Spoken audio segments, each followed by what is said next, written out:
একটি নাত শরীফ পড়ব যেটা বাংলাতে। শানে মুহাম্মদ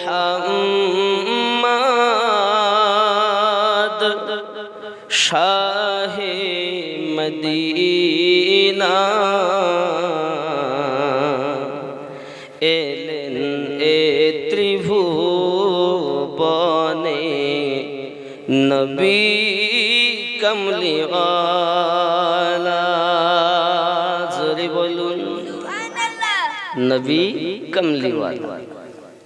নবী এসেছেন বিধায় এ দুনিয়ায় ইসলামের আলো জ্বলেছে, ইসলাম ধর্মটা পরিপূর্ণতা পেয়েছে।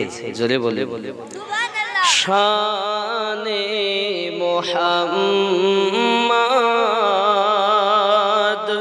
শাহে মদিনা এলেন এ ত্রিভুবনে নবী কমলিওয়ালা।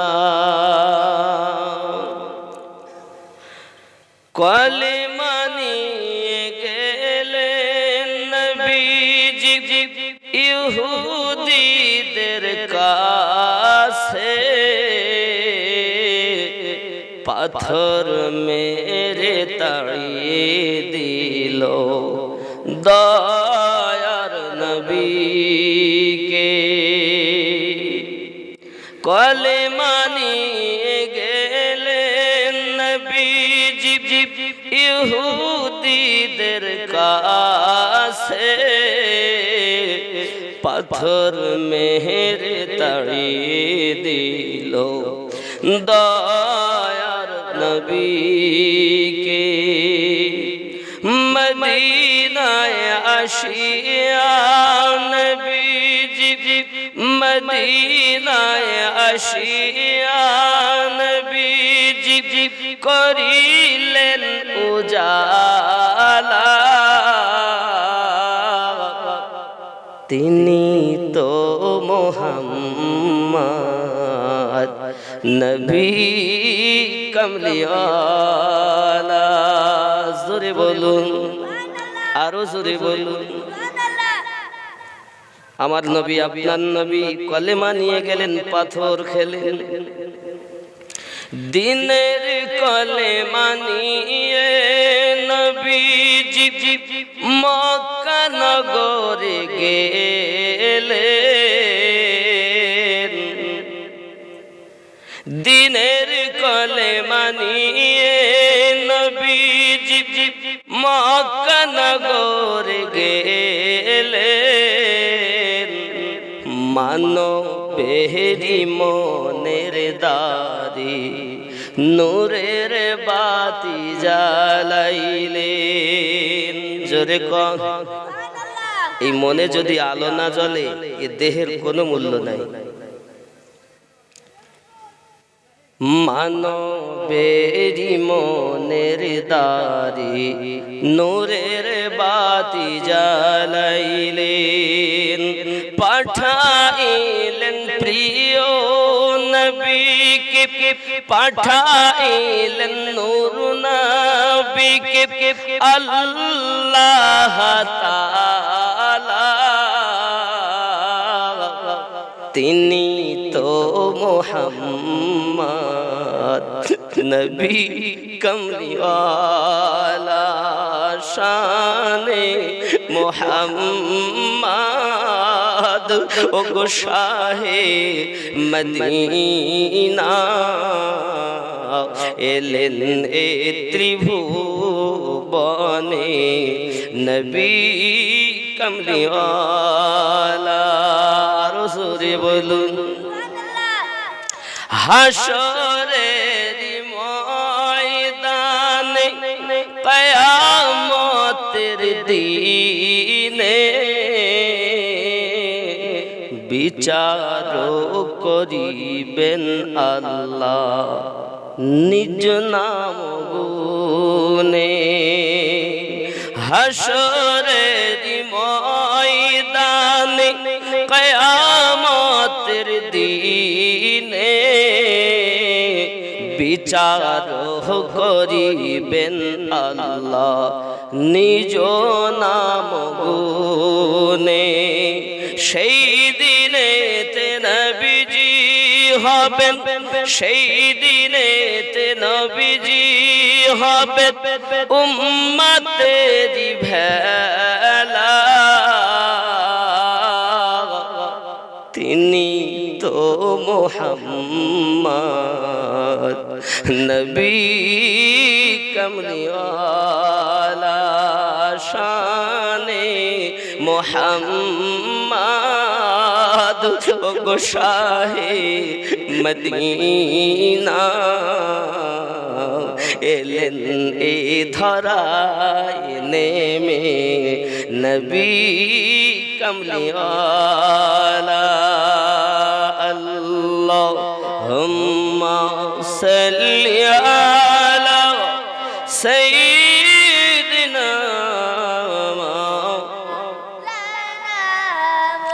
ওয়া আলা আলি সাইয়্যিদিনা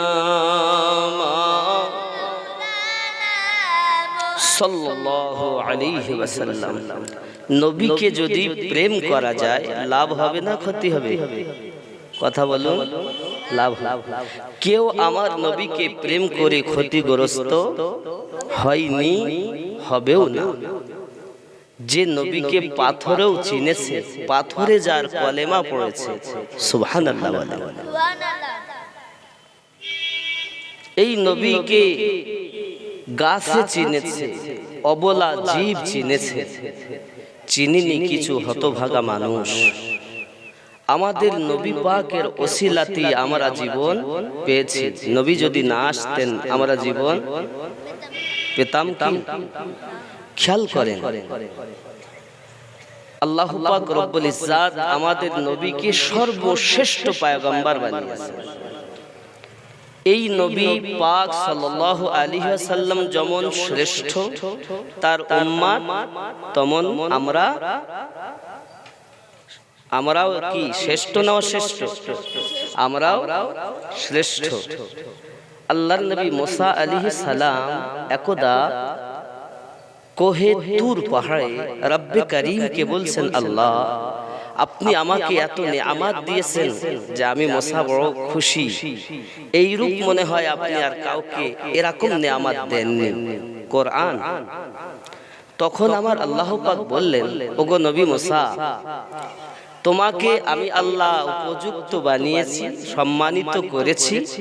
তবে আয় মুসা, আমি আল্লাহর একত্ববাদকে তুমি যেমন স্বীকার করবে, পাশাপাশি আমার নবী পাককেও তুমি মোহাব্বত করবে।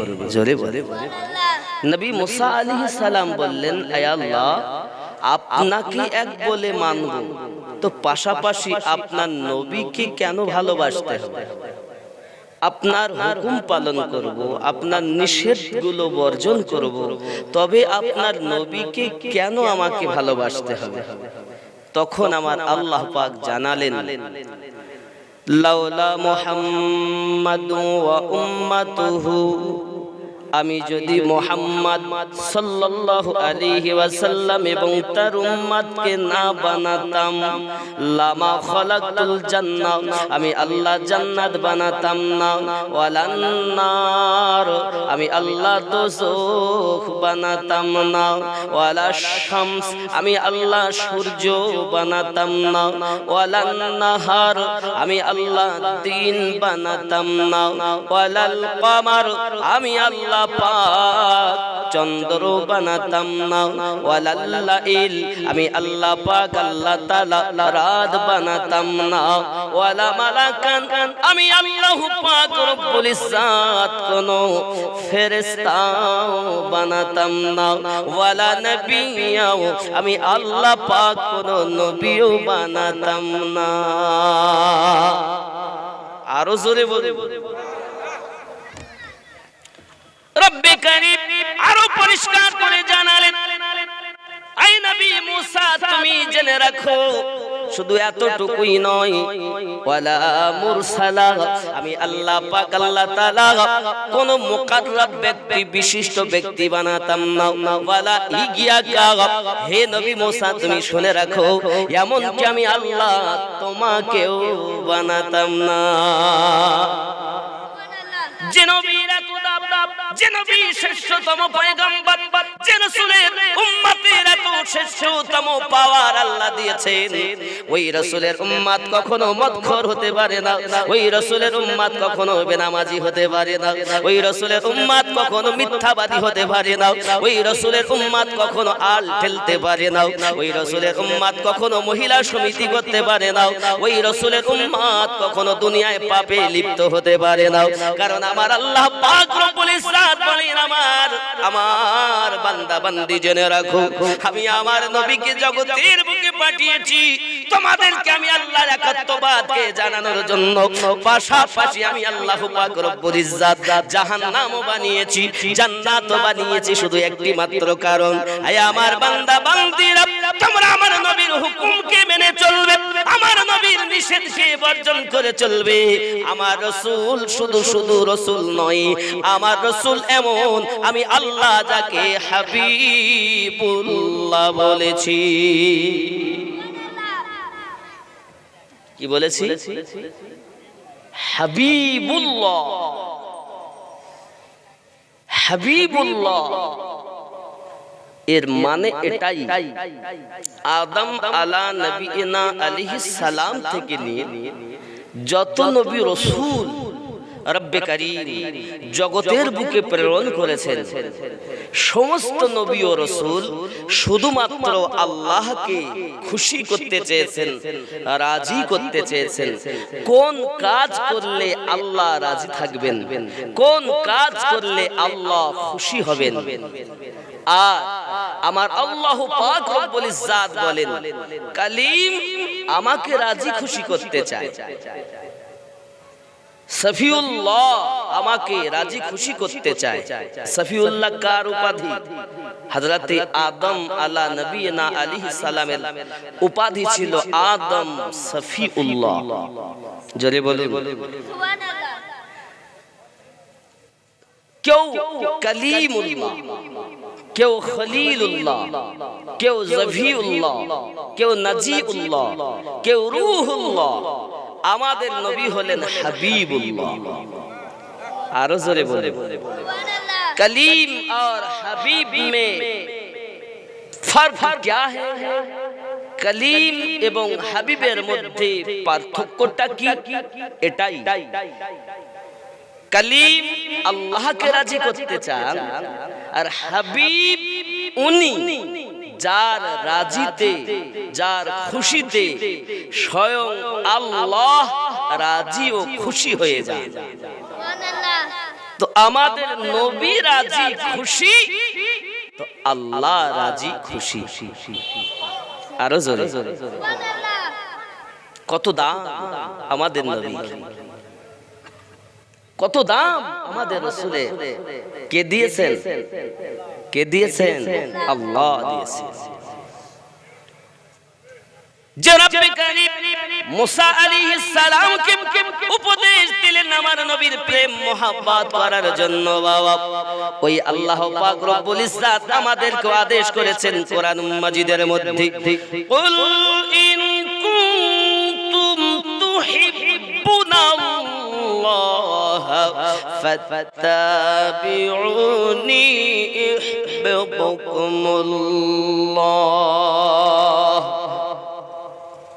জোরে বলুন সুবহানাল্লাহ। ওয়া ইয়াগফিরু লাকুম যুনুবাকুম আল্লাহু গফুরুর রহিম। জোরে কোন সুবহানাল্লাহ। আমার আল্লাহ বলেন, কুল ইন কুনতুম তুহিব্বুনাল্লাহ, হাবিব আপনি বলে দিন, কেউ যদি আমি আল্লাহকে মুহাব্বত করতে চাই তুহিব্বুনাল্লাহ, আমি আল্লাহকে ভালোবাসতে চাই, ফাত্তাবিউনি, সে যেন আপনার ইত্তেবা করে, ওয়া ইয়াগফিরু লাকুম যুনুবাকুম, আল্লাহু গফুরুর রহিম। আর যারা আপনার অনুসরণ করবে, আপনার ইত্তেবা করবে, আমি আল্লাহ পাক রব্বুল ইজ্জাত ওয়া ইয়াগফিরু লাকুম, আমি আল্লাহ পাক তাকে maaf করে দেব। আরো জোরে বল, ওয়া ইয়াগফিরু লাকুম যুনুবাকুম, আল্লাহু গফুরুর রহিম। জোরে বল। যে নবীর রাজিতে, যে নবীর খুশিতে স্বয়ং রব্বে কারীম খুশি, অপর জায়গায় আল্লাহ পাক রব্বুল ইজ্জাত স্পষ্ট করে জানালেন, মাইয়াতির রাসূল ফাকাদ আতা আল্লাহ। যে ব্যক্তি পৃথিবীর জমিনে নবীর ইত্তেবা করলো, সে নবীর করলো না, বরং তো আমি আল্লাহর ইত্তেবা করলো। যারা শুধু আল্লাহ আল্লাহ আল্লাহ করে, প্রকৃত বাবা আল্লাহ ওয়ালা নয়। যারা নবী নবী করে, তারাই প্রকৃত আল্লাহ ওয়ালা, নবী ওয়ালা। কথা কি বোঝা যাচ্ছে? কেন আপনার ভিতরে প্রশ্ন জাগতে পারে, হুজুর এ কেমন কথা? আল্লাহ ওয়াহদানিয়াত, এক আল্লাহকে মানা, এটা হলো ওয়াহদানিয়াত। ওয়াহদানিয়াত বলতে একত্ববাদ। কি এটা? লা ইলাহা ইল্লাল্লাহ, এটা কি? একত্ববাদ। আর মুহাম্মাদুর রাসূলুল্লাহ সাল্লাল্লাহু আলাইহি ওয়াসাল্লাম, এটি হলো রিসালাত। রিসালাত ও ওয়াহদানিয়াত, এই দুটো মিলেই হলো ঈমানের মজবুতিয়াত। জোরে বলে। রিসালাত নেই, তুমি মুমিন নও। কি রিসালাত নেই মানে মুমিন নয়? হুজুর আপনার কথা কেমন? আমরা তো নারায়ে তাকবীর নারায়ে তাকবীর করি, নারায়ে রিসালাত তো বলি না। তার মানে আপনি সঠিক ঈমানদার পরিচয় দিতে পারেন।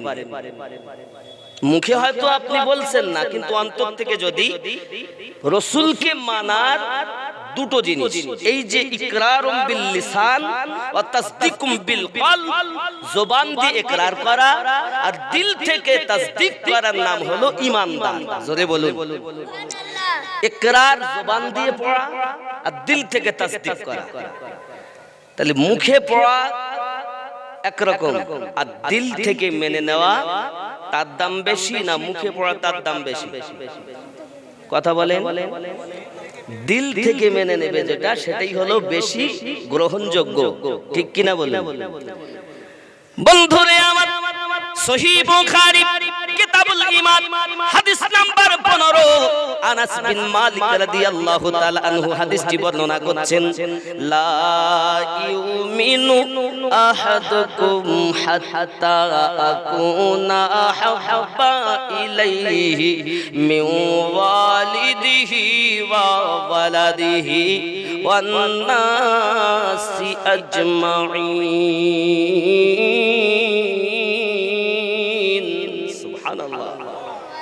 লা ইউমিনু, হতে পারবে না তুমি ঈমানদার, হাত্তা কুনা হাব্বা ইলাইহি, ততক্ষণ পর্যন্ত তুমি ঈমানদার হতে পারবে না যতক্ষণ আহাব্বা ইলাইহি মিন ওয়ালিদিহি, তোমার পিতা থেকে বেশি প্রেম না করবে। জোরে বলুন।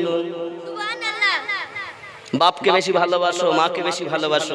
সহিহ বুখারী কিতাবুল ঈমানের 15 নম্বর হাদিসে আনাস বিন মালিক রাদিয়াল্লাহু তাআলা এই হাদিসটি বলছেন, যে কথা আমার আল্লাহ বলেন কোরআন মাজিদে, যে আমি আল্লাহকে রাজি করতে চাইলে নবীর পয়রবি করো, ওটাই সহিহ বুখারীর 15 নম্বর হাদিসে বলা হচ্ছে, তুমি তোমার বাপ মায়ের থেকে বেশি মোহাব্বত করো। জোরে বলে। সুবহানাল্লাহ। মিন ওয়ালিদিহি ওয়া ওয়ালাদিহি, তোমার সন্তানাদি থেকে বেশি, ছেলের থেকে বেশি, মেয়ের থেকে বেশি প্রেম করতে হবে। জোরে বলুন। আরো জোরে। ছেলে মেয়ের থেকে বেশি যদি প্রেম না করো আর কি হবে?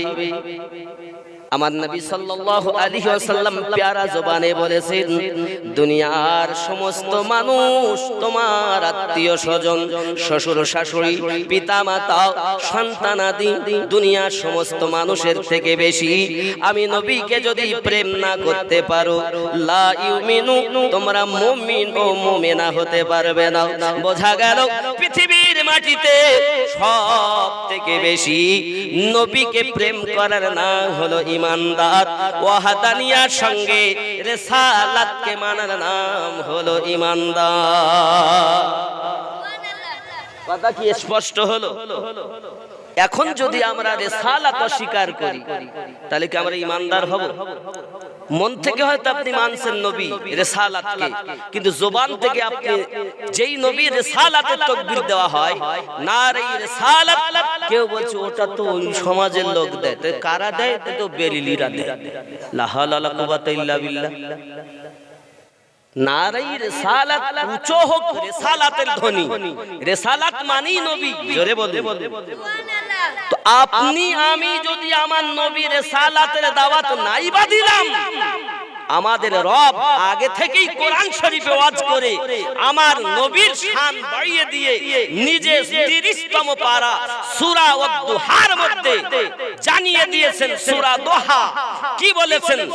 ওয়ারাফা'না লাকা যিকরাক, আমি আপনার চর্চাকে বেশি বেশি করে দিয়েছি। তা আপনার রাগ হয় কেন? রিসালাতকে অস্বীকার করে ওয়াহাদানিয়াত পাওয়া যাবে না, আবার বেলায়াত অস্বীকার করে রিসালাত পাওয়া যাবে না। জোরে বলে হুজুর, বেলায়াত কাকে বলে? বেলায়াতে ওলি হয় আর রিসালাতে নবী হয়। জোরে বলে নবুয়াতে নবী আর বেলায়াতে ওলি।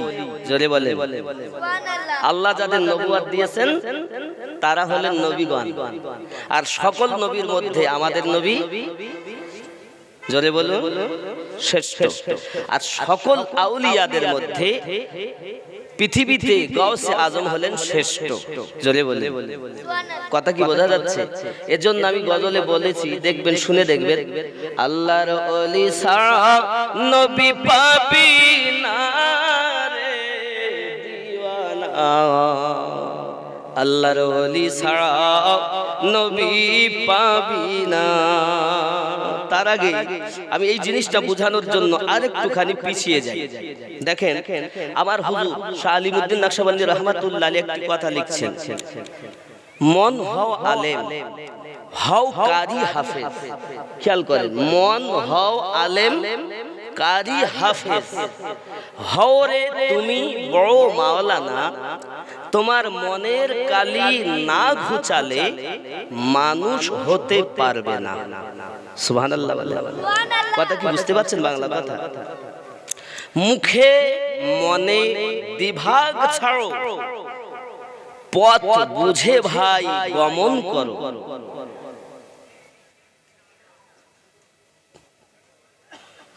পথ বুঝে ভাই গমন করো, পূর্বে মনের বাসনা। মন হও আলেম হাফেজ কারি, হও রে বড় মাওলানা, মনের কালি না ঘুচালে মানুষ হতে। সুবহানাল্লাহ। মানুষ যদি হও রে খাঁটি, মানুষ যদি হও রে খাঁটি, মাটির সঙ্গে হও রে মাটি। মুর্শিদের পাক কদম দুটি, করো পথের নিশানা। মন হও আলেম হাফেজ কারি, মুফতি বড় মাওলানা, মনের কালি না ঘুচালে মানুষ হতে। কথা কি বোঝা যাচ্ছে? কথা কি বুঝতেছেন? হুজুর বলছেন, শাহ আলিমউদ্দিন নকশবন্দি রহমাতুল্লাহ আলাইহি, নকশবন্দিয়া মুজাদ্দিদিয়া তরিকত শুনেছেন না আপনারা? কথা বলে আপনি হয়তো বলেন, হুজুর আমরা ওই তরিকার লোক না, এরকম মনে হচ্ছে। মনে হয় আপনারা কি এই তরিকার লোক না? কি মনে হয় আপনাদের? আপনারা ওই তরিকত ভুক্ত। হুজুরে কিরকম, তাহলে আমি একটুখানি বুঝাবো, একটু পিছনে যেতে হবে। যেমন আপনারা জিকিরের মজলিস কি করেছেন কখনো? জিকিরের মজলিস আপনাদের এখানে হয় গ্রামে, মাঝে মাঝে জালসাতে হয়েছে।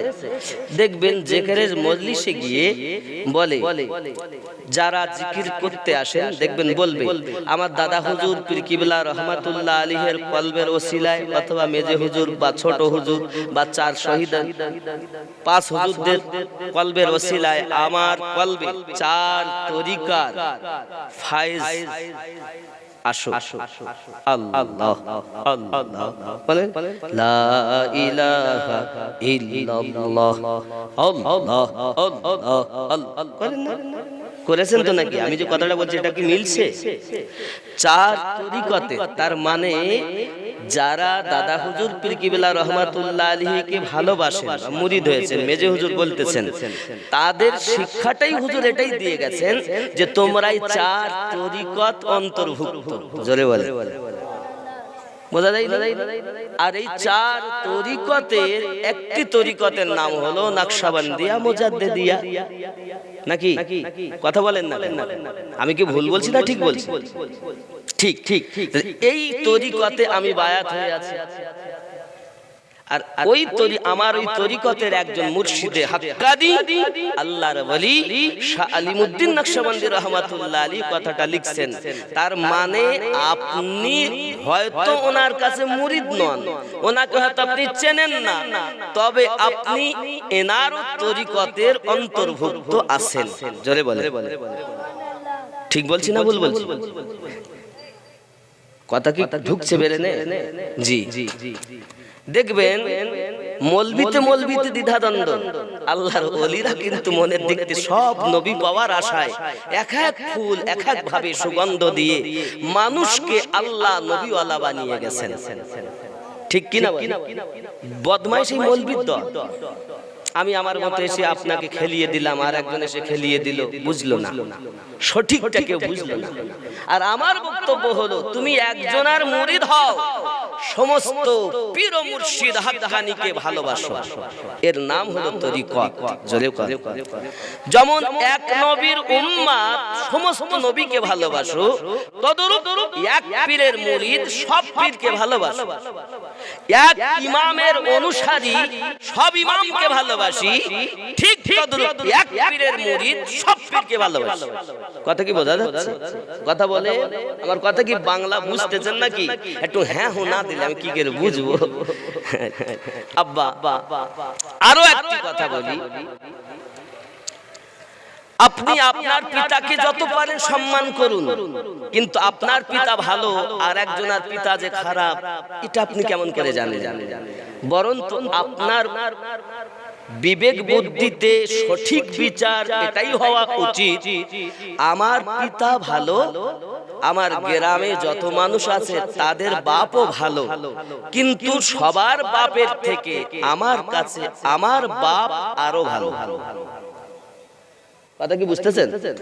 সবার পীর ভালো, তার মধ্যে আমার পীর আমার কাছে, কথা বলেন না, সবার পীর আমার কাছে ভালো, তার মধ্যে আমার পীর আমার কাছে আরো, জোরে বলুন না, আরো জোরে বলুন সুবহান।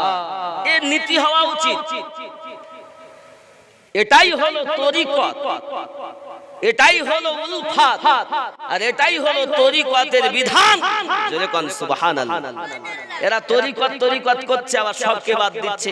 কই দাদা হুজুর তো তা করেননি, দাদা হুজুর তো সব 4 তরিকতে অনুসরণ করে চলেছে। আর আপনার ভিতরে এরকম কেন?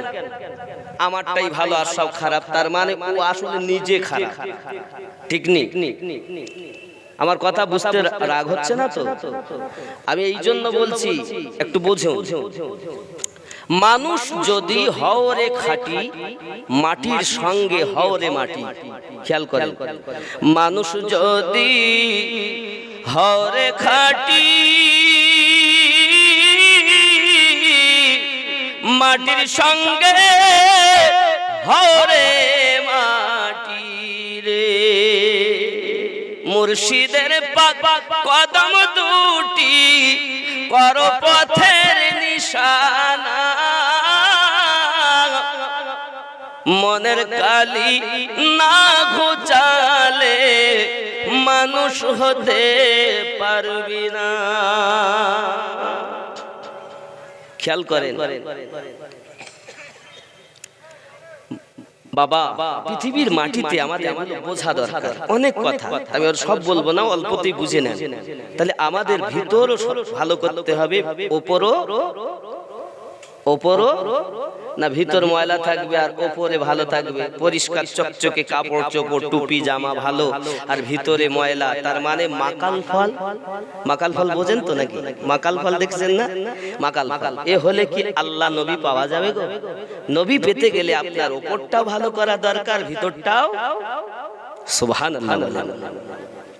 আব্বাজি আমার সোনা মানিকেরা, নবী সাল্লাল্লাহু আলাইহি ওয়াসাল্লাম হাদিস শরীফের মধ্যে বলেছেন, আপনার কিনা জানের থেকে বেশি, এমন কি পিতামাতা থেকে বেশি, সন্তান থেকে বেশি, যত মানুষ দুনিয়াতে আছে সবার থেকে বেশি আমি নবীকে ভালোবাসো। আর আমি নবীকে যদি ভালোবাসো, আমি নবীর যদি তোমরা ইত্তেবা করো, স্বয়ং আল্লাহ পাক ওয়াজ করে বলছেন, মাইয়াতির রাসূলা ফাকাদ আতা আল্লাহ, যে ব্যক্তি নবীর পায়রবি করলো সে ব্যক্তি নবীর নয়, আমি আল্লাহর ইতাআত করেছে। নবী মানলে আল্লাহ মানা হয়, কিন্তু আল্লাহ মানলে নবী মানা না। নবী মানলেই আল্লাহ মানা হবে, ঠিক না ভুল? কোরআনের কথা, মাইয়াতির রাসূল ফাকাদ আল্লাহ। আরে আমার সোনা মানিকেরা, বোঝা গেল নবীকে মানলেই আল্লাহ মানা হয়। আমরা পরিষ্কার ভাবে জানি নবী যেদিকে আমরা সেদিকে। কেন মানলে আপনি সাহাবীদের সঙ্গে আপনি মিলাবেন নিজের জীবনটাও, আমিনুদ্দিনের সঙ্গে জীবন মিলাবেন না বাবা। সর্বপ্রথম জীবনটা দেখবেন সাহাবী রাসূলদের সঙ্গে মিল হচ্ছে কিনা। তাহলে আপনার আমাকে একটু পরীক্ষা করতে হবে, রিসার্চ করতে হবে। চলুন একটুখানি হাদিস দেখি আর একটুখানি আল্লাহর কোরআন শরীফ দেখি। আব্বাজি আমার 38 বছর বয়সে মুসলমান হয়েছেন যিনি, তার নাম হলো হযরত আবু বকর রাদিয়াল্লাহু তাআলা আনহু। আমার নবী থেকে 2 বছরের ছোট যিনি, নাম তার আবু বকর রাদিয়াল্লাহু তাআলা আনহু। আমার নবী জগতের বুকে বলে গিয়েছিলেন, আমার রাসূল বলেছিলেন, 30 বছর দুনিয়ার জমিনে খেলাফতি চলবে, 30 বছর পরে রাজতন্ত্র শুরু হয়ে যাবে। হাদিস বলছে, আমি প্রত্যেকটা ব্রেনে ঢুকাবেন, দালালি কথা নয়, দলিলি কথা। আমার নবী পাক সাল্লাল্লাহু আলাইহি ওয়াসাল্লাম ইন্তেকাল করার পরে আবু বকর রাদিয়াল্লাহু তাআলা খলিফা হলেন, 2 বছর খেলাফতি চালালেন। আব্বাজি আমার তারপরে আমিরুল মুমিনিন ওমর রাদিয়াল্লাহু তাআলা আনহু খেলাফতি করলেন। বাবা 10 বছর খেলাফতি করলেন। বাবা 2 আর 10 12 বছর হলো। উসমান জিন্নুরাইন রাদিয়াল্লাহু তাআলা আনহু খলিফা হলেন। উনি একটানা 12 বছর খেলাফতি করেছেন।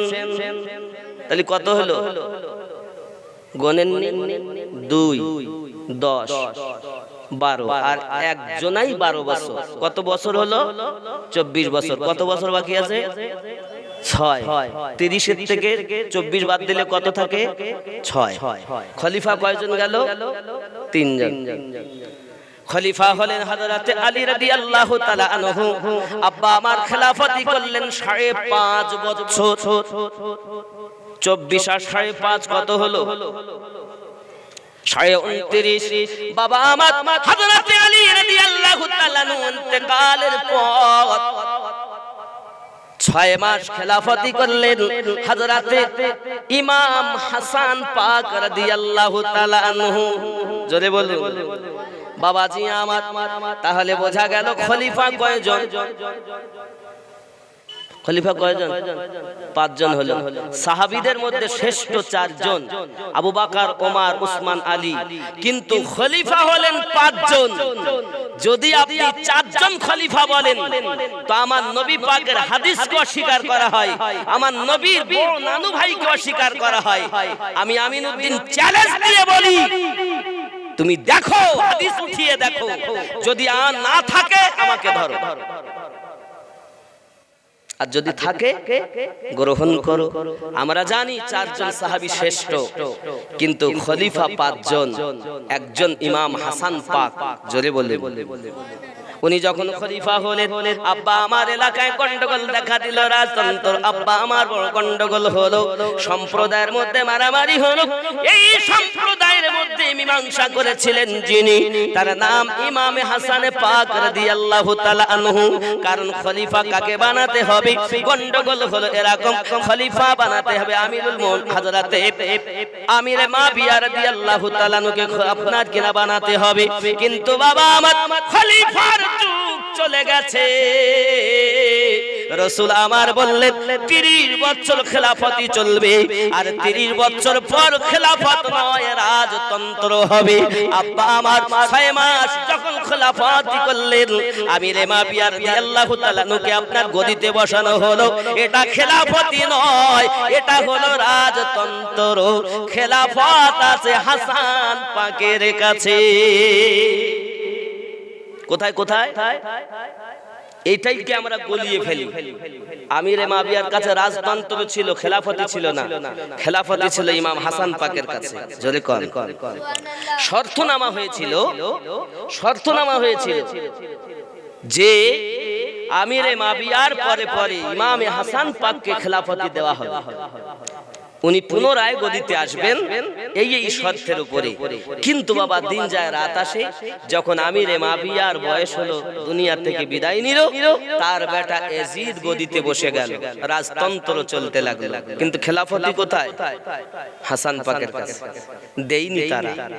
ওখানেও তারা রাজতন্ত্র করতে লাগলো, ওখানেও মুরিদ হতে লাগলো, দীক্ষা নিতে লাগলো। পয়সা আছে, টাকা আছে, জোর আছে। ইমাম হাসান পাকের কাছে অত্যাচার, বায়াতনামা পাঠানো হলো, ওরাও বায়াত করে, এখানেও বায়াত হয়। আমরাও যখন মুরিদ হই, হন না? মুরিদ আছেন না কি এখানে? মেজে হুজুর, ছোট হুজুর, দাদা হুজুর, কেউ বা বসিরহাট হুজুর, কেউ বা বসিরহাট হুজুর খলিফা পানি গোবরা হুজুরের কাছে অনেকে আছে। অনেকে আজমিরি হুজুর, কেউ বা নকশবন্দিয়া মুজাদ্দিদিয়া তরিকত, কেউ বা চিশতিয়া তরিকত, কেউ বা কাদরিয়া তরিকত, কেউ বা সোহরাওয়ার্দিয়া তরিকত। মুরিদ থাকতে পারে, অসুবিধা নেই। 4টি হক, সুবহানাল্লাহ। বাবা আমার এখন রইল খেলাফতি তো হাসান পাকের কাছে, রাজতন্ত্র আমিরে মাবিয়া।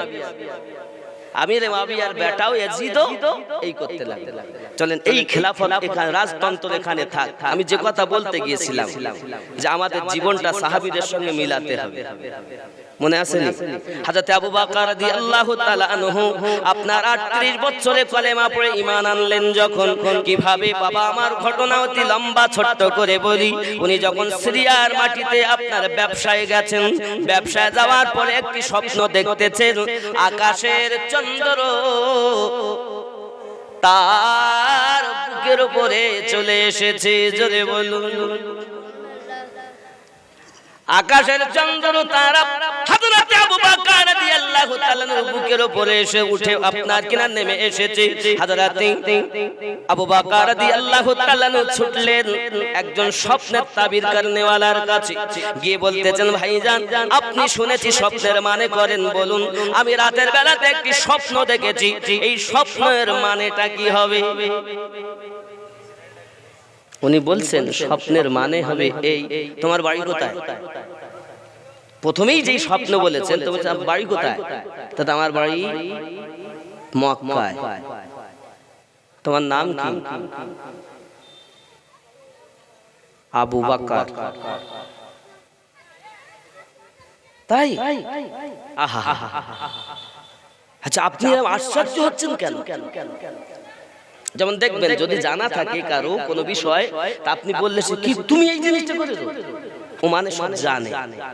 আবু বকর রাদিয়াল্লাহু তাআলা বলছেন, আপনি এমন আশ্চর্য হচ্ছেন কেন? ও ভাইজান, এ স্বপ্ন দুনিয়ার অন্য কোনো মানুষ দেখবে না, এ স্বপ্নটা দেখবে একজন মক্কাতে তার বাড়ি, তার বাপের নাম আবু কুহাফা, ছেলেটার নাম হবে আবু বকর। আর ওই ছেলে স্বপ্ন দেখবে এই তারকার চন্দ্র তার বুকের উপরে চলে এসেছে, কোলে করে নিয়েছে। তার মানে হলো আখেরি পয়গম্বর নবী নবী মুহাম্মদুর রাসূলুল্লাহ সাল্লাল্লাহু আলাইহি ওয়াসাল্লাম জগতের বুকে চলে এসেছেন, তার কাছে গিয়ে সে কলেমা পড়ে মুসলমান হবে, আর ওই নবীজির প্রধান খলিফা হবে সেই আবু বকর। এটাই তাওরাতে লেখা আছে বলে আমি আশ্চর্যান্বিত হয়েছি। সুবহানাল্লাহ, জোরে বলুন না সুবহানাল্লাহ। এমন আবু বকর রাদিয়াল্লাহু তাআলা ছুটলেন, সিরিয়া থেকে ব্যবসা করে আমার নবী পাক মক্কা নগরে চলে গেছেন। জোরে কোন সুবহানাল্লাহ।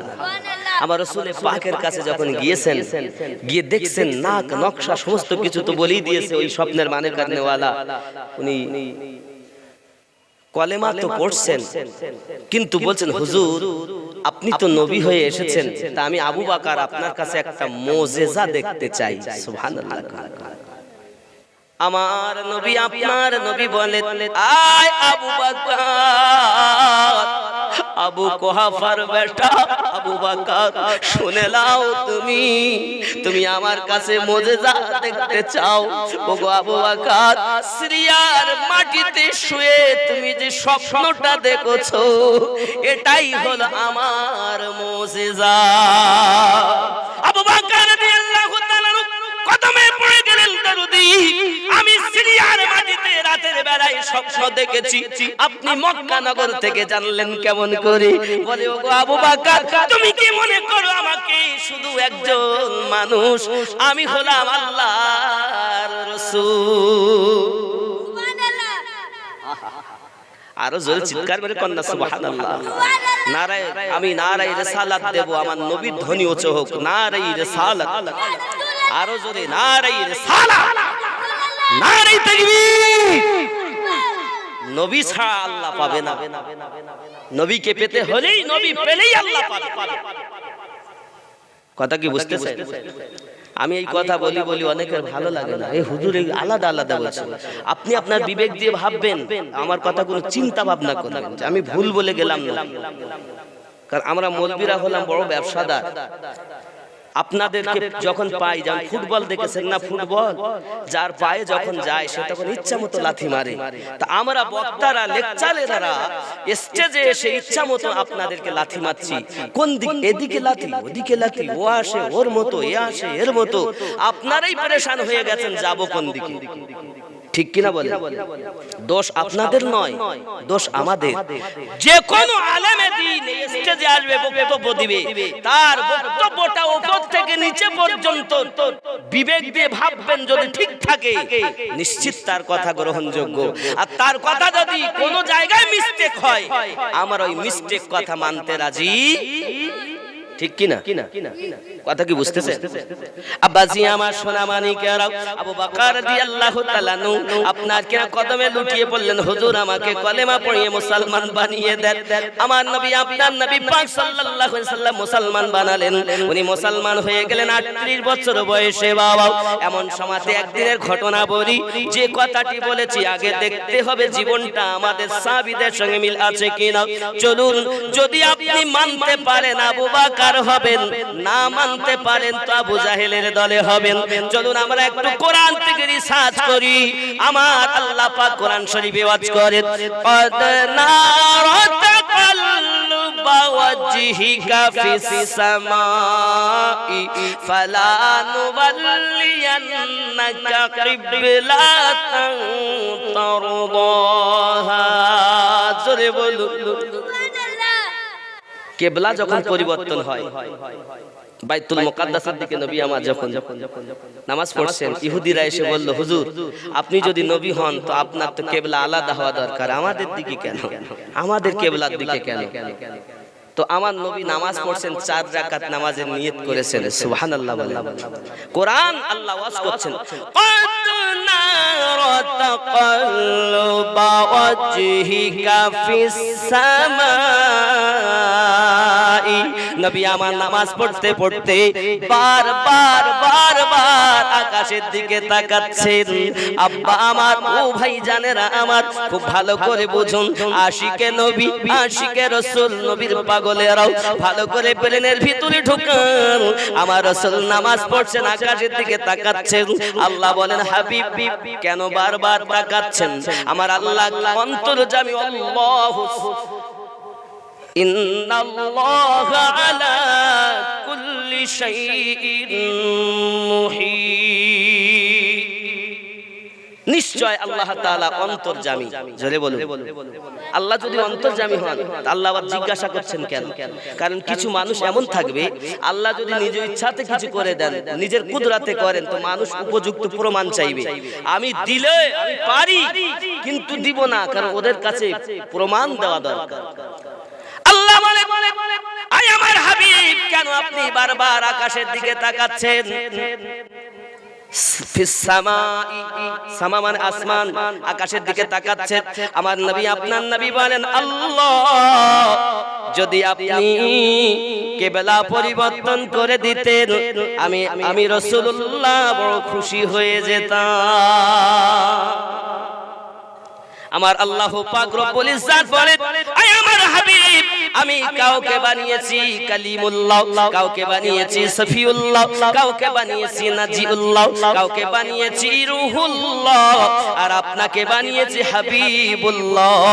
মানে আপনি যাতে রাজি, আমি আল্লাহ তাতে রাজি।